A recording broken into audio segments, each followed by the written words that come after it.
Now, at some point, this crisis breaks through, even in the gated communities and privilege that surround pro athletes. And athletes are getting up and speaking out in a way that I think is so different than even a couple of short years ago. Like, I've been doing this sports writing thing for about 4 or 5 years, and it's so different now even than it was 5 years ago. I mean, a quick list of high-profile athletes who've made statements against the war in Iraq: Steve Nash, our friend Etan Thomas, Martina Navratilova, Josh Howard, Nick Van Exel, Adam Morrison, Adonal Foyle, Joakim Noah, NFL All-Pro Adelius Thomas, and Dr. John's friend, the round mound of sound, Charles Barkley. Like Dale Earnhardt Jr., of all people, he told Fox News, they said, "Hey, so what did you do the other night?" And he said, "Oh, I took the entire pit crew and I treated everybody to Fahrenheit 9/11. And Fox News was like, "What?" And he said, "Yeah, that's a movie everybody in this country needs to see." But it's not just the war. It's former Red Sox player Gabe Kapler has spoken out against violence against women. You have a whole series of NFL players who've been a voice for the displaced people of New Orleans. The WNBA's Cheryl Swoops and the NBA's John Amici have courageously come out of the closet to speak for gay rights. And Amici...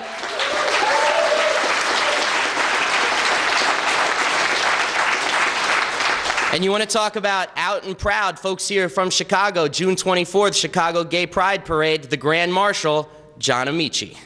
Now, what we are seeing is athletes, they're taking this hyper-exalted, brought to you by Nike platform, and they're using it. But there was one moment this past year that displayed it like nothing else, and I'm just going to end on this, and that was Coach C. Vivian Stringer and the women of Rutgers basketball. Damn.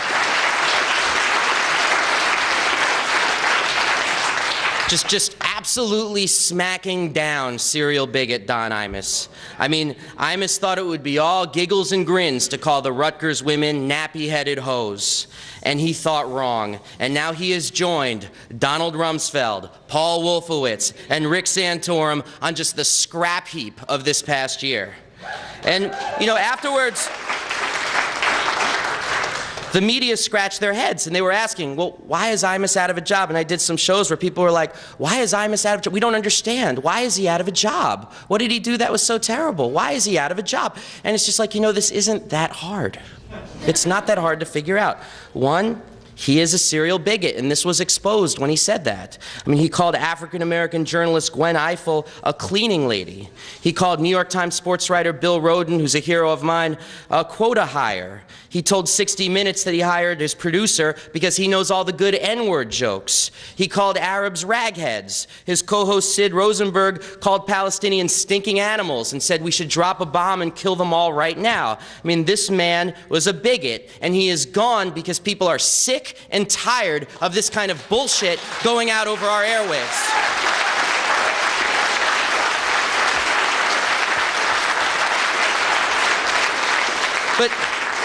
And that's one reason why he's gone, but he's also gone because this time he did something a little different, and that's he cross-pollinated his bigotry with sports. I mean, remember that Rush Limbaugh got the biggest backlash of his whole miserable, rotten, sclerotic, satanic career when he said that the media overhyped Philadelphia Eagles football star Donovan McNabb because of their quote-unquote social concern to see a successful African-American quarterback.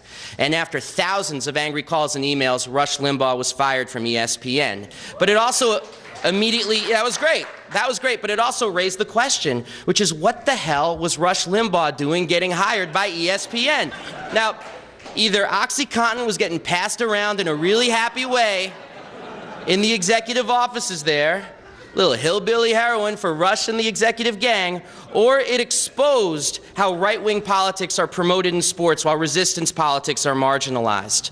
But it's also not hard to understand why Imus and Rush reaped the whirlwind, because we're relentlessly sold this ridiculous idea that our games are safe space from this kind of political swill. We are also sold this idea, and this relates directly to what Anthony was talking about, that sports are somehow this field of dreams, a magic meritocracy where hard work always meets rewards. But when that playing field is showed to be unequal, it stings. When you have a Rutgers team that defied the odds and made the NCAA finals and gets called these horrible words for their trouble, it presses an all too raw nerve. I would argue that nerve is particularly raw for women athletes. Millions of women play sports. Millions of women are part of the sports world, yet they also face the worst kinds of sexist attitudes for daring to do it, the worst kinds of homophobia, and this is especially the case for women basketball players. And this is why so many people, women who play sports, women who know people who play sports, men who might have a relative that plays sports, men who have little 2-year-old daughters and you hope they grow up to play sports, all looked at Don Imus and said, you need to go. Enough is enough. We're not going to put up with this anymore. But at the end of the day, and this I just want to leave you with this, we have to understand that Imus reaped the whirlwind because Coach Stringer and the Rutgers team refused, like so many of his targets, to be silent. That's the #1 lesson in this. And on Keith Olbermann's show, she absolutely let loose. And I want to read a little section of what she said. She said, "Too often politicians and religious leaders speak for us, and we sit back and don't realize the power in numbers and when to say enough is enough. We see injustice all the time. A kid that steals something with a plastic cap pistol and spends 10 years in jail, and yet you see the white-collar thieves that steal millions of dollars get off. And I do think that if people stood up, politicians wouldn't wait for a poll, but would be strong enough to make a decision and stand. I've coached for 36 years as a person of conscience, and I would gladly exchange winning a national championship if we would stand and allow the country to somehow be empowered and that we take our country back." Now, it is the last part.